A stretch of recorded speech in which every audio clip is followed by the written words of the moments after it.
कहवा में जनमे कन्हैया त कहवा श्री राम जनमे हो। कहवा में जनमे कन्हैया त कहवा श्री राम जनमे हो। ललना कहवा में जनमे गणेश टके करे घरवा सोहर होला हो। ललना कहवा में जनमे गणेश टके करे घरवा सोहर होला हो। गोकुला में जनमे कन्हैया त राम जी अयोध्या में हो।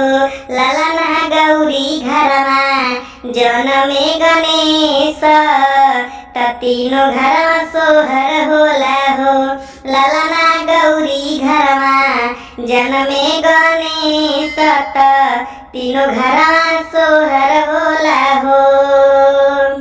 यशोदा लुटावेली खजाना त नंद बाबा सोना मानु हो।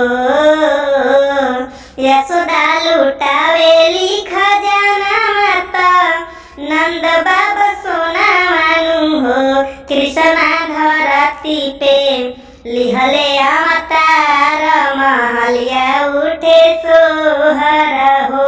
कृष्णा धरती पे लिहले अवतार महलिया उठे सोहर हो।